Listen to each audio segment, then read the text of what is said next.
Hello students, today we are going to start next lecture of chapter 2 units and measurements. Coherent system. What are coherent system? Coherent system वो system of units होते हैं जो set होते हैं fundamental units के, जैसे कि अभी हमने पहले देखे थे CGS हो, MKS हो, FPS हो या ऐसे सिस्टम हो। इन सब में फंडामेंटल यूनिट्स आते हैं। CGS में लेंथ के लिए सेंटीमीटर होता है, मास के लिए ग्राम्स होता है, टाइम के लिए सेकंड होता है। MKS में मीटर होता है, लेंथ के लिए किलोग्राम होता है, वेट मास के लिए S सेकंड होता है, टाइम के लिए। FPS में फुट होता है लेंथ के लिए, पाउंड होता है मास के लिए एंड सेकंड होता है टाइम के लिए। ऐसा ही में 3 नहीं, उसमें 7 फंडामेंटल यूनिट्स आती हैं।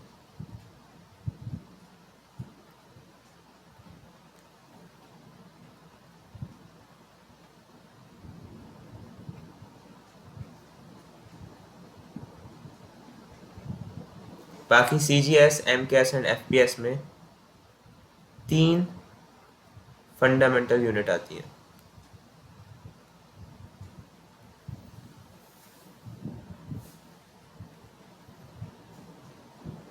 तो कोहेरेंट सिस्टम वो सिस्टम ऑफ यूनिट्स होता है जिसके पास कलेक्शन होता है फंडामेंटल यूनिट्स का, और उससे हम कोई भी टाइप की डिराइव यूनिट डिराइव कर सकें, ऑब्टेन कर सकें।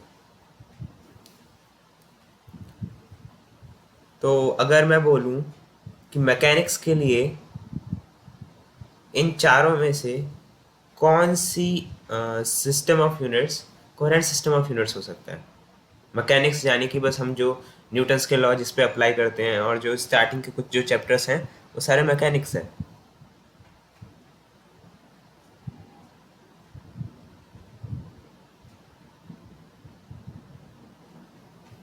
तो इसमें हम देख सकते हैं ये चारों के चारों अप्लाई हो सकते हैं, एप्लीकेबल है।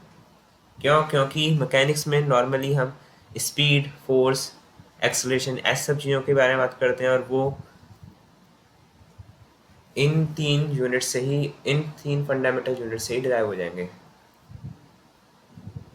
यानी कि fundamental unit of length, fundamental unit of mass, fundamental unit of time, इससे ही मैकेनिक्स के सारे डिराइव यूनिट ऑब्टेन किए जा सकते हैं। पर अगर मैं बोलूँ कि अगर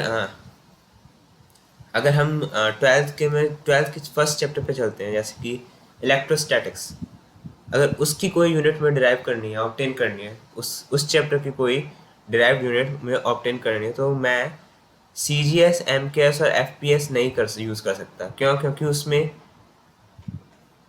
चार्ज जो आता है वो क्या होता है, करंट इनटू टाइम होता है, और करंट की जो SI यूनिट, मतलब करंट की जो फंडामेंटल यूनिट होती है वो SI सिस्टम में ही आती है, CGS, MKS एंड FPS में नहीं आती। तो चार्ज के लिए अगर हमें उसकी डिराइव यूनिट निकालनी होगी चार्ज की, तो वो क्या होगी, एम्पियर सेकंड, जो कि हम CGS, MKS, FPS से नहीं के थ्रू हम नहीं लिख सकते। हम सिर्फ ये SI सिस्टम के थ्रू लिख सकते हैं। तो एक कूलम जो होता है वो एम्पियर सेकंड के बराबर होता है, और ये हमने SI सिस्टम के थ्रू लिखी है। तो SI सिस्टम जो होता है वो हर जगह कोहेरेंट सिस्टम होता है। पर बाकी के जो बचे 3, CGS, MKS एंड FPS, ये तीनों अगर हमें बोलना है तो हम ये कह सकते हैं कि वो मैकेनिक्स के लिए ही कोहेरेंट सिस्टम होते हैं ओनली।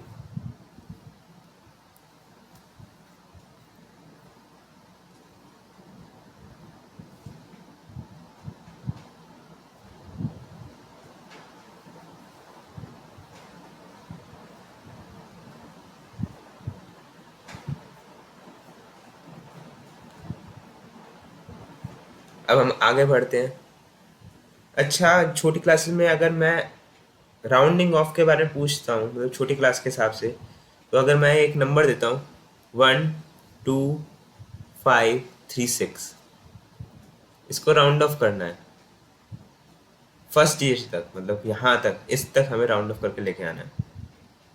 तो हम क्या करते थे, पहले हम देखते थे 6 5 से बड़ा है कि 5 से छोटा है। अगर 5 से बड़ा है तो एक नंबर बढ़ा देते थे, 4 हो गया, यहाँ पर 0 हो गया।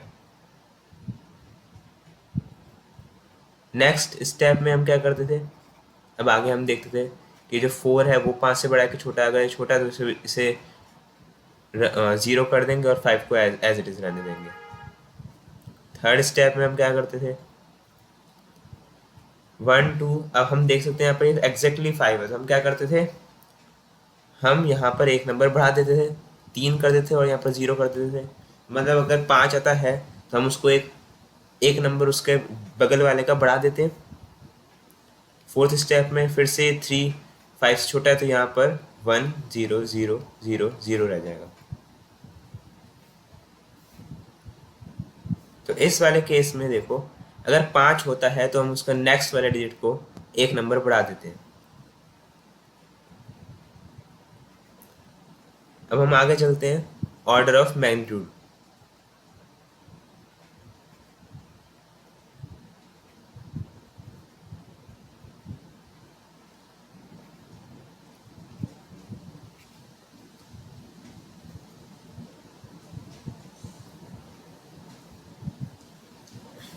अब जैसे कि मैंने यहाँ पे सबसे पहले जो नंबर लिखा था 12536,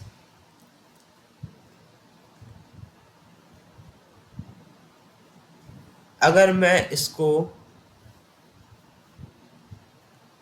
ऐसे लिख दूँ 1.2536, तो मुझे क्या करना पड़ेगा, इसको 10 की पावर कितने से मल्टीप्लाई करेंगे, 1 2 3 4, 10 की पावर 4 से मल्टीप्लाई करेंगे। तो इसमें जो 4 हमने लिखा है वो ऑर्डर ऑफ मैग्नीट्यूड होता है।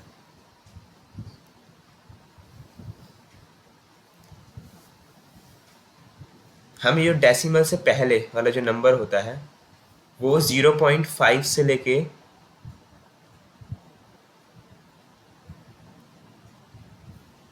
5 तक रेंज करता है। यानी कि अगर मैं इस डेसिमल से पहले वाले नंबर को n लिख दूँ, ये n है अगर, तो 0.5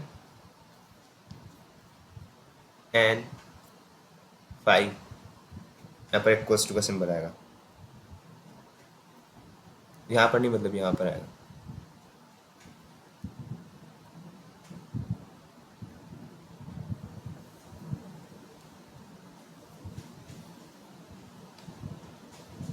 अब यहाँ पर इक्वल्स टू का सिंबल है और यहाँ पर क्यों नहीं है, उसका भी रीज़न मैं क्लियर कर दूंगा।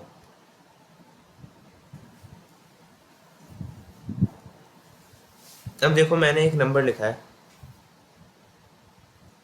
523, अगर मैं इसको 10 की पावर में कन्वर्ट करूँगा, तो अगर मैंने इसको ऐसे लिख दिया 5.23 इंटू 10 की पावर 2, तो क्या ये सही होगा या गलत होगा?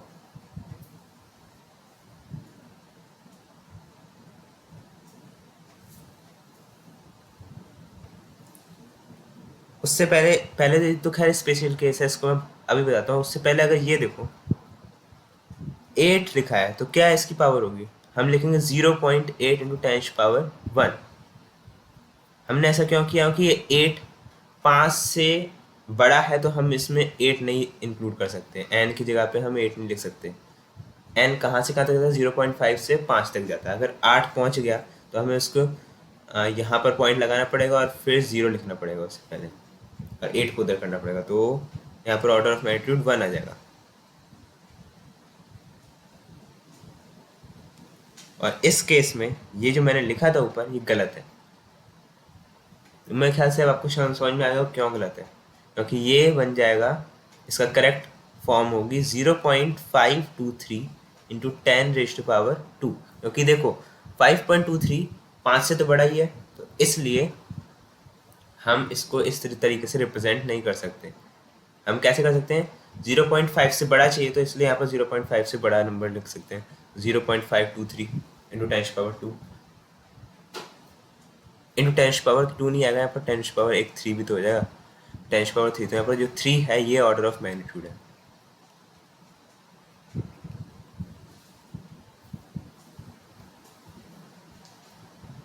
अब हमने ऐसा क्यों किया कि जीरो मतलब क्या कहते हैं कि इसे 5.23 की जगह हमने 0.523 क्यों किया। इसलिए क्या है कि अगर कोई नंबर 5 या 5 से बड़ा होता है तो हम उसको अगला नंबर मानते हैं, है ना। तो यहाँ पर मैंने 5.23 लिखा है, ये 5 नहीं है, ये 6 हो गया अप्रोक्सीमेटली, ठीक है। अगर ये 6 हो गया तो ये n 5 से बड़ा हो गया, तो उस केस में हम इसे 0.5 कर देंगे, मतलब एक नंबर, मतलब जो 10 की पावर है वो एक बढ़ा देंगे x+1, मतलब जो भी पहले आ रही थी उसमें एक जोड़ देंगे। इसके वजह से, क्योंकि हम जब राउंडिंग ऑफ करते थे तो 10 की पावर मतलब जो भी होता था 5 होता था, 5 से बड़ा होता था, 5 से बड़ा मानते हैं, ठीक है। 5 से बड़ा अगर होता है तो हम उसको अगला नंबर मानते हैं, तो 10 की पावर बढ़ जाएगी उस केस में। क्योंकि यहाँ पर 5 को हम 0 से 10 के बीच में मान रहे हैं ना, तो अगर ये 5 से बड़ा है, 5.23 है, तो ये हम ऐसा मान सकते हैं कि अगला नंबर फिर 10 माना जाएगा, क्योंकि हम 5 को 0 से 10 के बीच में मान रहे हैं ना, क्योंकि हम 10 की पावर से में रिप्रेजेंट कर रहे हैं। तो पहली जो पावर है 10 की पावर 0, तो वो 0 हो गई, और 10 की पावर 1 यानी कि 10 खुद। तो तो 5 किस साइड लाई कर रहा है, 5 तो एकदम एग्जैक्टली बीच में लाई कर रहा है, तो उसके लिए हमने माना था अगर सीधे सीधे 5 लिखा होता तो उसको हम 10 की पावर 1 मानते, 10 की पावर 0 मानते, 5 × 10 की पावर 0 इस तरीके से मानते हैं। क्योंकि यहाँ पर लिखा था n को हम 5 तक रख सकते हैं, पर अगर 5 से जैसे ही बड़ा हो गया, मतलब 10 की साइड ये मूव कर गया, तो हम उसको अगला ही ऑर्डर ऑफ मैग्नीट्यूड माना जाएगा, मतलब 10 की पावर 1 माना जाएगा। मतलब 5.2 होता तो उसमें 0.52 × 10 की पावर 1 मानते उसको, क्योंकि ये 10 के साइड पास है, मतलब 10 की तरफ है, 0 की साइड नहीं है। अगर 0.49 होता, मतलब 49 लिखा होता, तो उस केस में 4.9 लिखा होता, तो उस केस में हम इसको 4.9 × 10 की पावर 1 मानते, जस्ट सिंपली।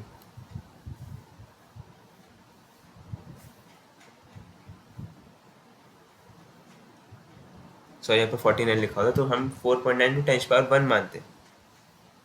यहाँ पर भी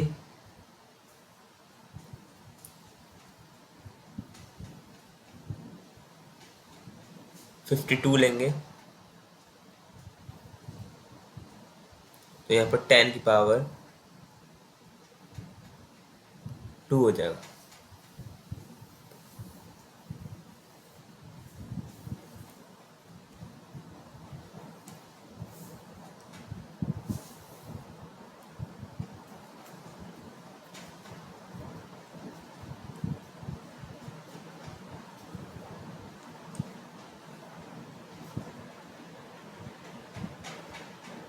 स्टार्टिंग में मैंने बात करी थी फिजिकल क्वांटिटीज़ के बारे में।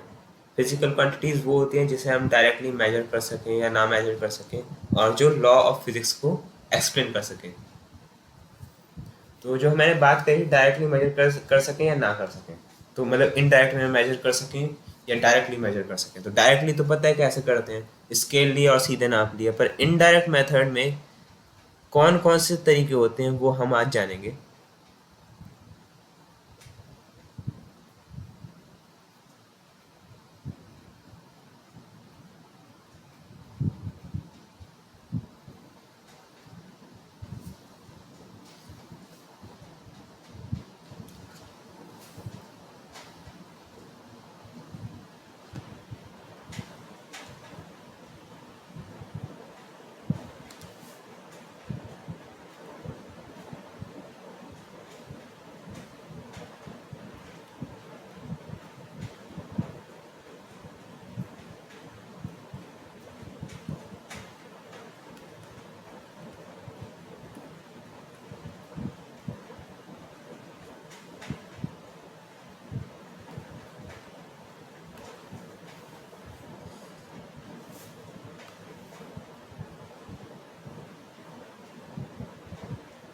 मान लेते हैं कि हम एक जगह पे खड़े हैं, इस जगह पे, और हमें एक पेड़ की हाइट नापनी है। अब वो पेड़ बहुत लंबा है, तो हम उसके पास स्केल ले जाके उसकी हाइट तो नाप नहीं सकते, तो उस केस में हम क्या करेंगे? हम इस जगह पे ट्रिग्नोमेट्री का यूज़ करेंगे, क्योंकि देखो लेंथ तो चलो, इसकी हाइट जो है वो हम ऐसे डायरेक्टली नहीं नाप सकते, वो एच हो गई, हमें नहीं पता। पर हमें ये पता है कि वो पेड़ हमसे कितना दूर है, और हमें ये पता है कि वो जो एंगल बनाएगा वो क्या होगा।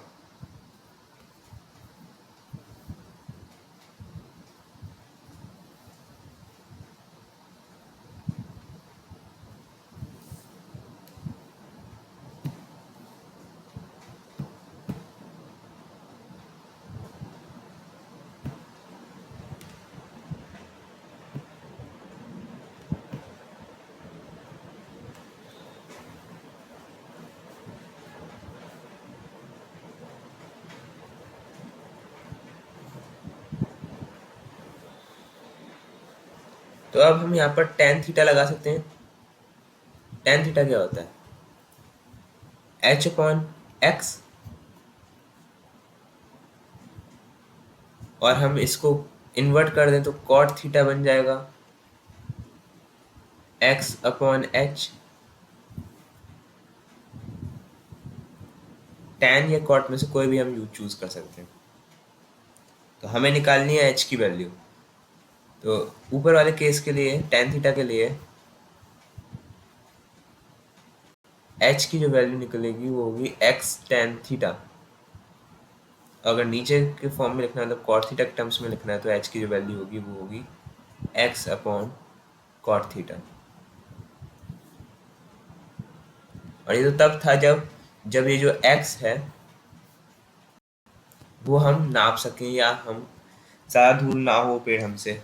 अगर मान लो वो भी काफ़ी दूर है, तो ना तो हम एच नाप सकते ना सकते, तो हम क्या करेंगे उस केस में?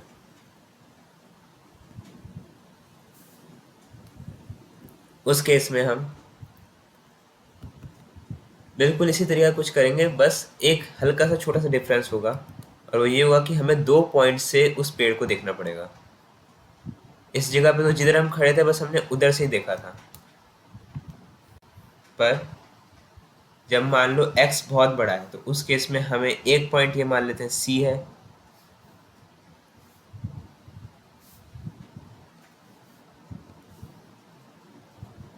और एक पॉइंट हो गया d।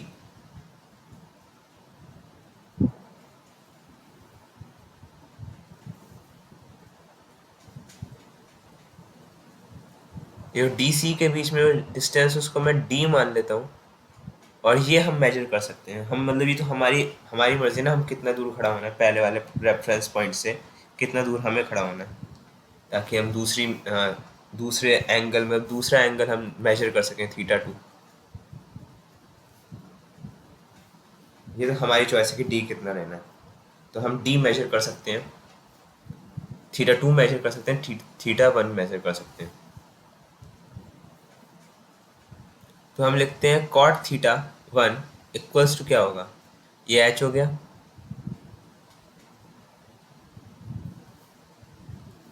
और ये एक्स हो गया।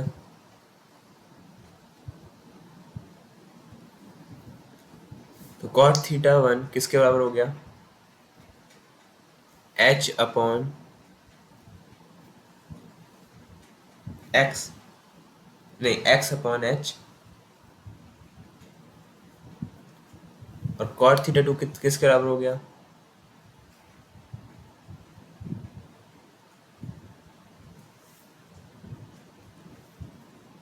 X plus D upon H. इधर से एच की वैल्यू क्या निकल के आई?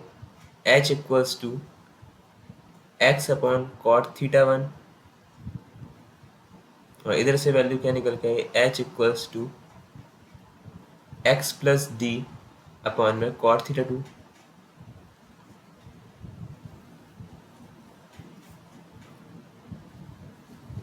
अब एक मैथ्स में एक चीज होती है जिसे हम कहते हैं रेशो एंड प्रोपोर्शन।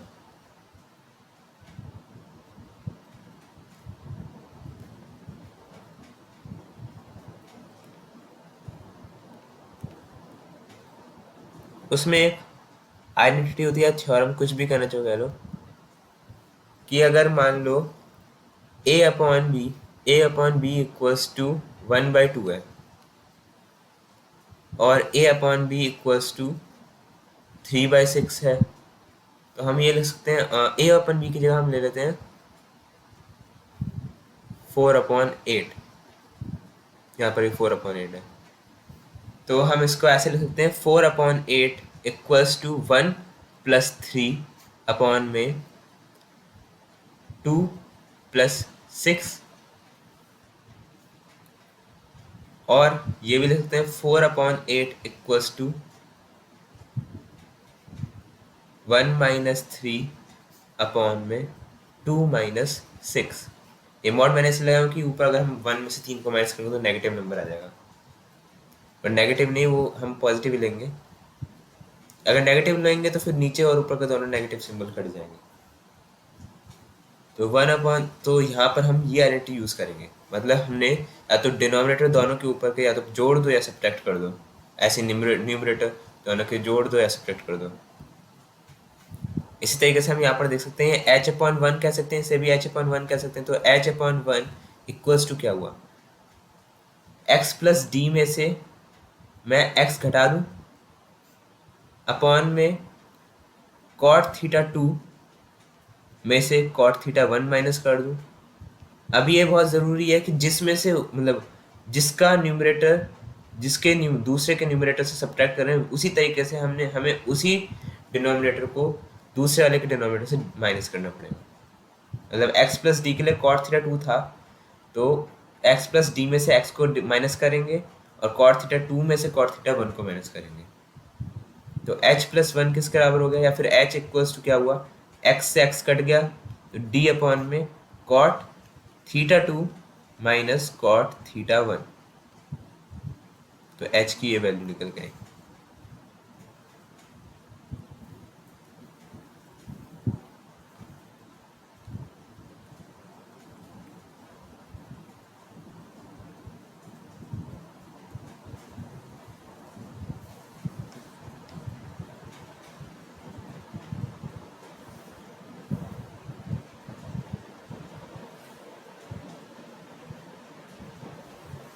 अब एक टर्म होती है पैरेलैक्स।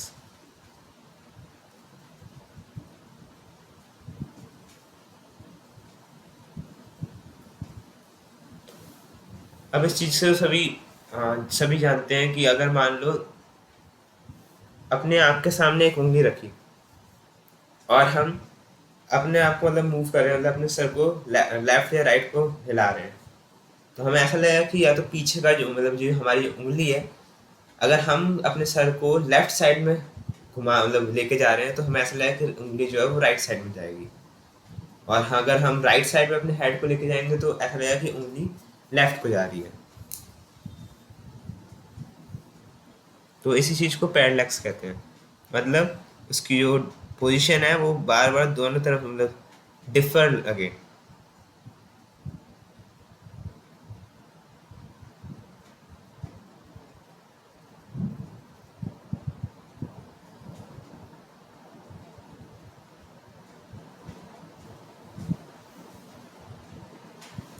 मान लो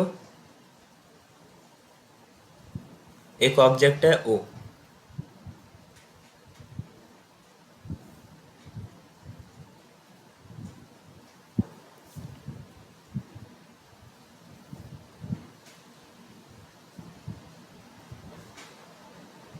और हम उसे पहले लेफ्ट आई से देख रहे हैं, तो अब अभी हमें ऑब्जेक्ट की कुछ पोजीशन दिखाई दे रही है।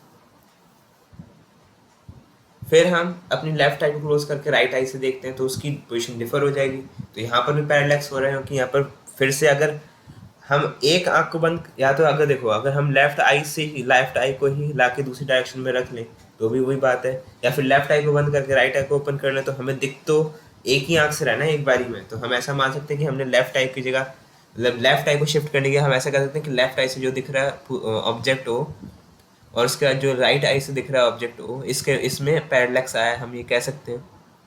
और ये जो एंगल होगा, जिस एंगल से वो ओ की तरफ मतलब जो मतलब लेफ्ट आई से जब हम उस ऑब्जेक्ट को देख रहे हैं हमने सीधी लाइन बना दी उसके उस आई से, लेफ्ट आई से हमने एक सीधी लाइन बना दी ओ तक,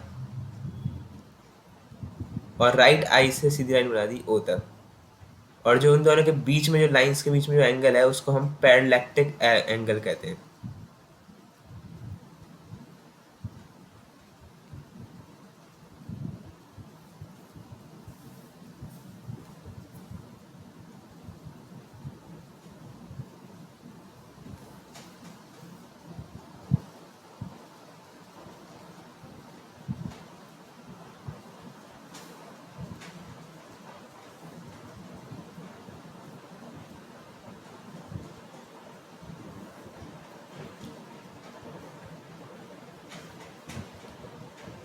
इस एंगल का यूज करके, मतलब इसके थ्रू हम किस तरीके से एक दूर प्लैनेट की या मून की डिस्टेंस कैसे निकालेंगे, या फिर किसी और मतलब सूरज के, मतलब दूसरे सोलर सिस्टम के स्टार की पोजीशन, मतलब डिस्टेंस कैसे पता लगाएंगे, हम ये कैसे करते हैं, ये अब हम आगे पढ़ेंगे। पहले हम देखते हैं डिस्टेंस ऑफ मून।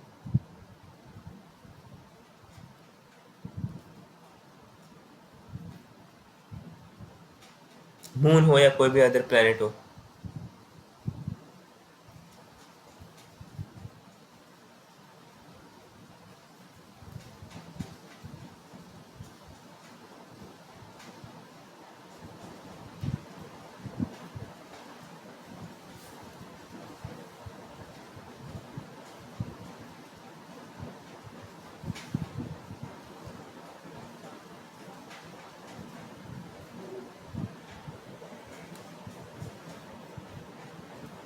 अब क्योंकि ये मून या फिर कोई भी अदर प्लैनेट है वो अर्थ के थोड़ा पास ही होगा, तो हम अर्थ के दो अर्थ के ऊपर, अर्थ के सरफेस के ऊपर दो अलग अलग पोजीशन से उसके लिए पैरेलैक्टिक एंगल निकाल सकते हैं। अगर लेकिन मान लो कोई दूसरा स्टार होता, मतलब दूसरे फिर सोलर सिस्टम का स्टार होता, तो वो काफ़ी दूर होता।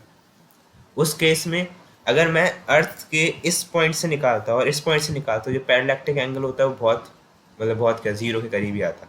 तो फिर उससे कोई पता नहीं लगता कि कितना दूर है वो स्टार। उस केस में हमें क्या करना पड़ता, हम अर्थ पे दो सरफेस की जगह पे हम इस तरीके से निकाल के हम ऐसा निकालते हैं कि पता है सबको कि अर्थ सन के अराउंड रिवॉल्व करती है। तो एक एक जो, मतलब एक जो मेजरमेंट होता है वो हम अर्थ के इस पॉइंट से, मतलब अर्थ के ऑर्बिट के इस पॉइंट से निकालते हैं, और दूसरा दूसरे पॉइंट से निकालते हैं। तो मतलब उसकी ऑर्बिट से निकालते हैं, ना कि हम अर्थ के ऊपर दो सरफेस से निकालते हैं। मतलब सरफेस के ऊपर, अर्थ के सरफेस पे दो अलग अलग पॉइंट से निकालते हैं। हम अर्थ की दो डिफरेंट पोजीशन से निकालते हैं अगर हम स्टार की पोजीशन निकालनी होगी तो। अभी हम पहले मून और अदर प्लैनेट का देख लेते हैं, क्योंकि ये पास है तो हम अर्थ के सरफेस पे दो डिफरेंट पॉइंट से ही उसकी पोजीशन या फिर उसकी डिस्टेंस मेजर कर सकते हैं।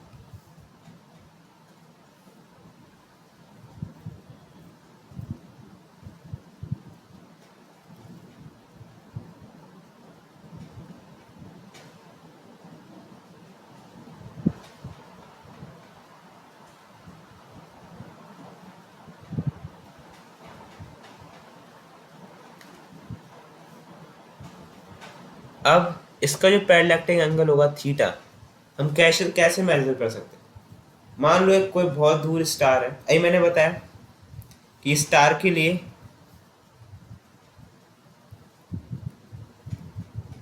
मान लो ये रहा स्टार, मतलब बहुत दूर है, यहाँ पर मैं डॉट डॉट डॉट डॉट बनाया ताकि ये दिखाने के लिए बहुत इन्फिनिटी पे है। तो यहाँ पर एक स्टार है,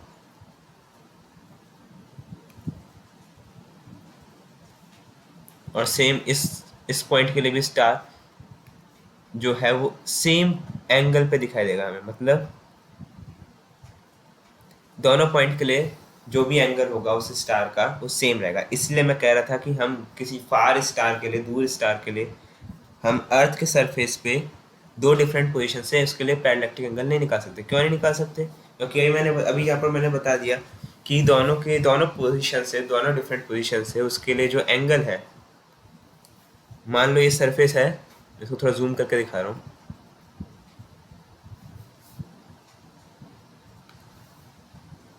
यहाँ पर सरफेस ऐसे जा रहा है और ये रहा स्टार की लाइन, मतलब फार स्टार जो भी है, इसका जो भी एंगल थीटा है, और ये रही दूसरी पोजीशन।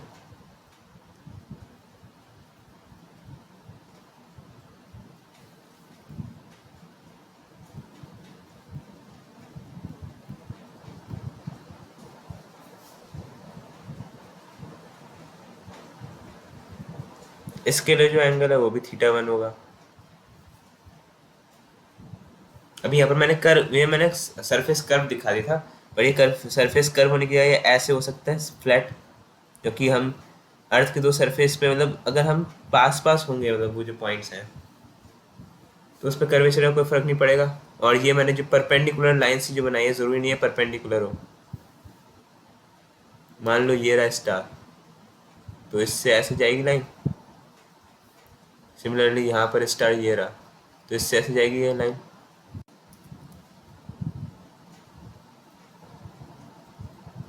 तो ये थीटा 1 हो जाएगा, ये थीटा 1 हो जाएगा। तो ये जो दोनों पॉइंट पे जो एंगल बन रहा है वो थीटा 1 रहेगा, सेम रहेगा, क्योंकि वो बहुत दूर है स्टार।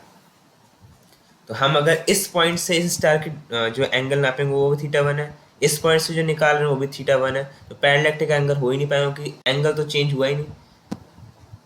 एंगल चेंज नहीं हुआ तो पैरेलैक्टिक एंगल नहीं, जीरो आएगा।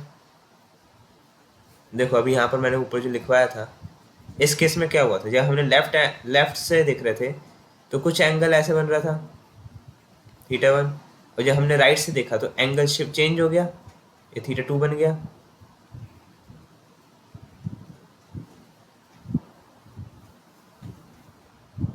मतलब ये जो ऑब्जेक्ट है इसके लिए जो एंगल होगा वो चेंज हो जाएगा। लेफ्ट से ये राइट, मतलब इस साइड पड़ रहा है, और अगर राइट वाली आई से देख रहे हैं तो ये इस साइड पड़ रहा है, तो एंगल तो ऑब्वियसली चेंज हुआ है। कितने का चेंज हो गया? अगर मैं मान लो ये वाली लाइन को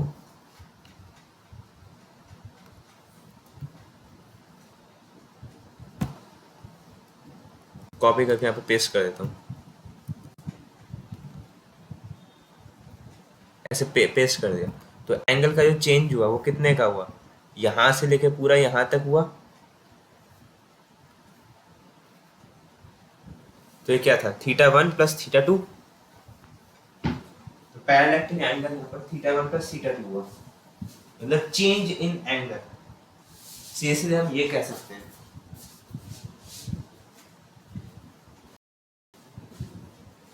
तो एक फार प्लैनेट के लिए, फार स्टार के लिए, सॉरी, एक फार स्टार के लिए जो पैरेलैक्टिक एंगल होगा, जो चेंज ऑफ एंगल होगा वो जीरो हो जाएगा, क्योंकि फार स्टार है तो कोई सिग्निफिकेंट चेंज इन एंगल हमें नहीं दिखाई देगा, तो वो हम उसको जीरो मान सकते हैं।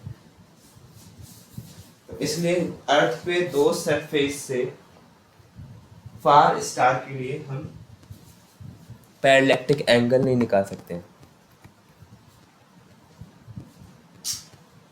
आई होप आपको समझ में आ गया होगा कि मैं क्या कहना चाह रहा था।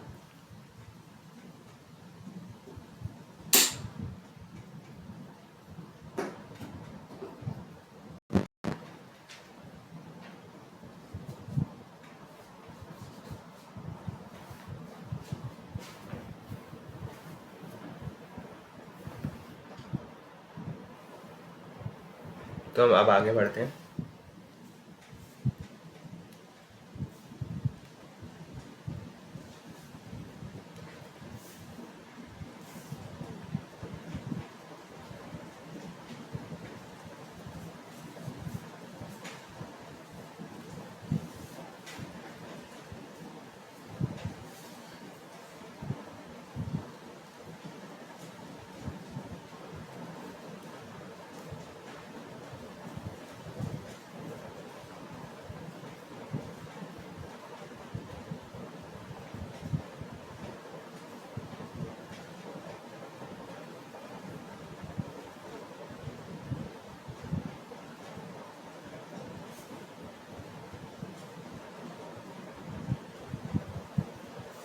अगर हम अर्थ के सरफेस को नेगलेक्ट कर दें तो फार ऑफ स्टार के लिए जो एंगल निकल के आएगा वो सेम ही होगा, क्योंकि मैंने यहाँ पर बनाया सीधी दोनों के लिए, दोनों पॉइंट के लिए जो एंगल मैंने बनाया मतलब वो परपेंडिकुलर सा शो किया था ना, ज़रूरी नहीं है कि परपेंडिकुलर हो, पर यहाँ पर अगर परपेंडिकुलर मैं ले रहा हूँ तो परपेंडिकुलर ही दिखेगा दोनों पॉइंट से।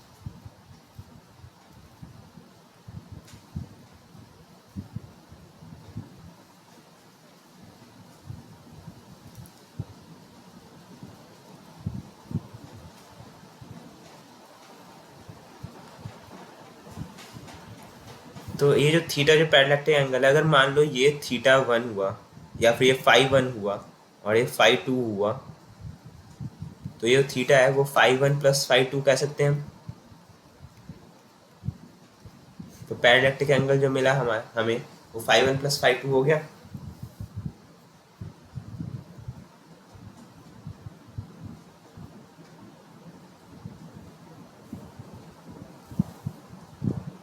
अब क्योंकि ये जो प्लैनेट है या फिर जो मून है, कंपेयर टू दिस डिस्टेंस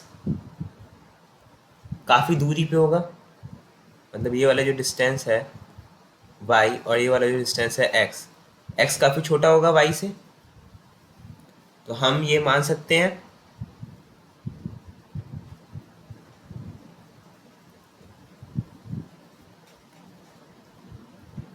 हाँ, मतलब ये जो फॉर्मूला होता है थीटा इक्वल्स टू, अगर ये आर्क है, ये यहाँ से लेके यहाँ तक अगर ये मैं आर्क बना रहा हूँ, तो आर्क लेंथ यानी कि L अपॉन में R, अगर मैं ये बोल रहा हूँ कि ये डिस्टेंस, ये लंबाई वाली डिस्टेंस ये मतलब जो प्लैनेट की दूरी है, और ये जो दो पॉइंट के बीच में वो डिस्टेंस है वो काफ़ी ये वाला जो डिस्टेंस है दो पॉइंट के बीच में वो छोटा है इस y के अब करस्पॉन्ड में, मतलब जो x है वो छोटा है y के करस्पॉन्ड में, तो ये जो एंगल होगा अगर y छोटा है तो ये जो आर्क बनाई है वो भी छोटी होगी, तो L जो होगी वो r के रेस्पेक्ट में, r जो है वो y है, मैं r की यहाँ पर y लिख देता हूँ, तो लेंथ जो है आर्क लेंथ वो भी छोटी होगी y से, क्योंकि x छोटा है तो L भी थोड़ा छोटा ही होगा। अगर L छोटा है तो L अपॉन वाई, यानी कि अगर मैं दोनों साइड y से डिवाइड कर दूँ तो वो भी 1 से छोटा होगा, तो मतलब जो एंगल निकल के आएगा वो बहुत छोटा होगा, 1 से छोटा होगा एंगल, इसका मतलब वो 0 पॉइंट समथिंग होगा, तो वो हम इसको छोटा मान सकते हैं। तो अगर एंगल छोटा है तो जितने भी मैंने साइन थीटा हो गए, मतलब जो ट्रिग्नोमेट्रिक रेशियोज जो मैं बढ़ा रहा था थोड़ी देर पहले, साइन थीटा या टेन थीटा हो या कॉट थीटा, कोई भी थीटा हो, उसको हम खासतौर पे साइन थीटा और जो टेन थीटा है उनको आपस में इक्वल मान सकते हैं, और वो किसके बराबर होंगे, थीटा के बराबर, छोटे एंगल्स के लिए। For theta equals to for theta equals to small angles, मतलब अगर थीटा छोटा होगा तो जो साइन थीटा है और जो टेन थीटा है वो थीटा के बराबर होगा।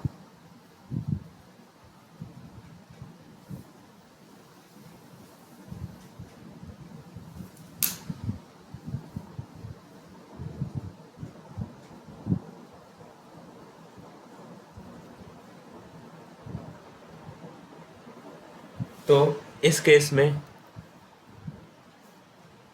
अगर ये y है, मतलब डिस्टेंस है दोनों के, मतलब उसके बीच का, ये भी y हो जाएगा और ये भी y हो जाएगा, क्योंकि वो प्लैनेट काफ़ी दूर है, तो छोटा सा जो डिफरेंस होगा इस पॉइंट में और इस पॉइंट में और जो इस पॉइंट में, वो बहुत नेग्लिजिबल होगा, हम उसको नेगलेक्ट कर लेते हैं, तो हम तीनों डिस्टेंस को यहाँ से लेके यहाँ तक का जो है वो भी y मान लेंगे, यहाँ से लेके यहाँ तक का जो है वो भी हम उसको y मान लेंगे, और जो ये जो है इसको भी हम y मान लेंगे, तो तीनों ही y हो गए। तो हम ये लिख सकते हैं,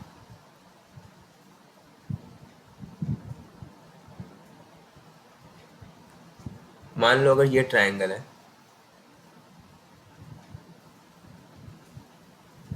तो y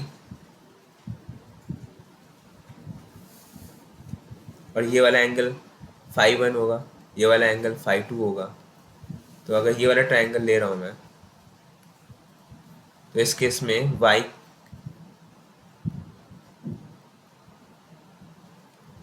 साइन फाई 1 किसके बराबर होगा, इतने डिस्टेंस के बराबर होगा, हम इसको x1 मान लेते हैं। Similarly y sine phi two x2 के बराबर होगा। x2 यहाँ से लेके यहाँ तक है। x1 प्लस x2 किसके बराबर होगा? x के बराबर होगा। और अभी मैंने बोला कि थीटा अगर छोटा है तो फाई भी छोटा होगा, फाई तो उससे भी छोटा है, फाई वन मतलब फाई वन जो होगा वो भी छोटा होगा क्योंकि थीटा से भी छोटा है, फाई टू भी छोटा होगा। तो हम साई फाई वन को सीधे सीधे फाई वन लिख सकते हैं, तो मतलब वाई फाई वन और जो एक्स टू है वो वाई फाई टू हो जाएगा। और जब हम x one plus x two करेंगे जो कि एक्स के बराबर होगा, वो निकल के आएगा वाई बाहर हो गया, phi one plus phi two हो गया।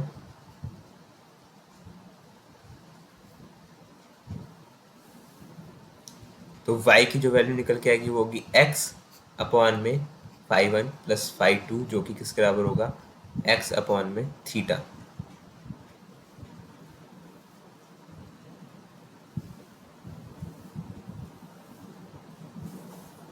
अब इसको हम एक शॉर्ट तरीके से लिख सकते हैं क्योंकि हमें पता है कि जो प्लेनेट है वो बहुत दूर है। तो ये जो x है इन दो पॉइंट्स के बीच में जो डिस्प्लेसमेंट है या फिर जो भी डिस्टेंस है, और जो इन दोनों पॉइंट के बीच में जो आर्क मैंने बनाई है ये वाली जो आर्क बनाई है इसको मैं एल बोल देता हूँ। तो जो एल है, क्योंकि ये जो प्लैनेट है वो अर्थ से काफ़ी दूरी पे है, तो ये जो एल है हम अप्रोक्सीमेटली एक्स के बराबर मान लेंगे। ठीक है, कुछ खास डिफरेंस नहीं आएगा, थोड़ा बहुत जो डिफरेंस होएगा क्योंकि एल दिख रहा है साफ साफ कि एल एक्स से बड़ा होगा क्योंकि इसमें कर्वेचर है, तो एल एक्स से बड़ा होगा पर खास ज़्यादा बड़ा नहीं हो पाएगा।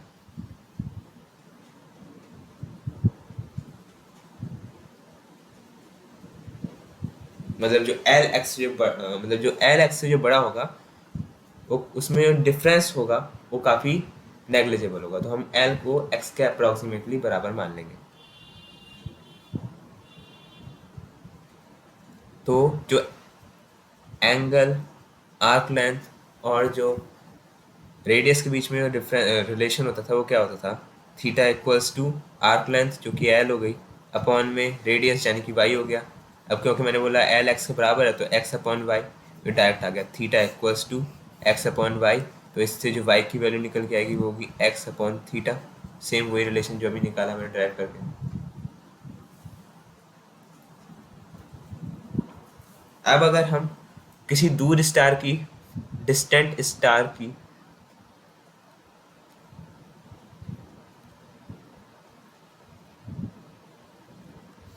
पोजीशन निकालेंगे, कितने दूरी पे है वो, तो उसमें मैंने ये बताया कि अर्थ की ऑर्बिट लेंगे और दो अपोजिट पॉइंट से, ये ए हो गया ये बी हो गया, मान लो ये रहा वो स्टार।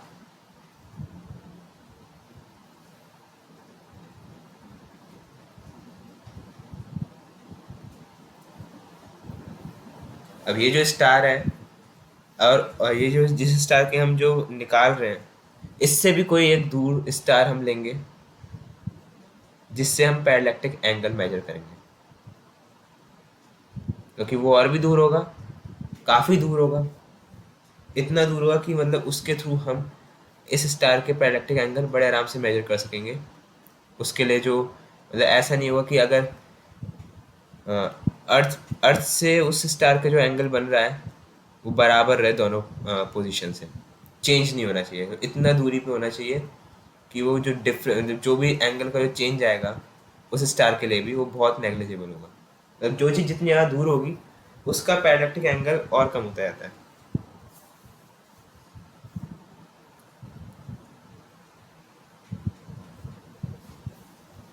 तो इसका जो एंगल होगा अगर ये फाई वन है और ये फाई टू है तो ये थीटा हो गया, theta equals to phi one plus phi to.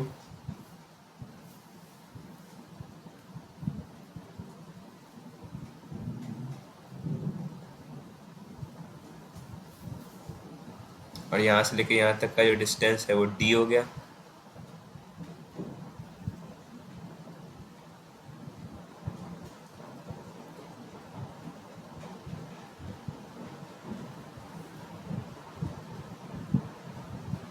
अब ये जो पॉइंट है ए और बी, ये दोनों अपोजिट पोजीशन पे होने चाहिए, डायमेट्रिकली अपोजिट, क्योंकि जितना दूर हो सके उतना अच्छा है।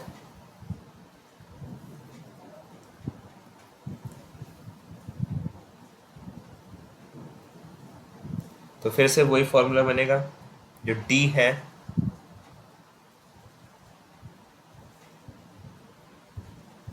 इसको एक्सेस नहीं दिया, मैं सीधे ए बी लिख दूंगा कि ये पॉइंट ए और ये बी है, तो ए बी अपॉन में थीटा, सेम वही तरीका है।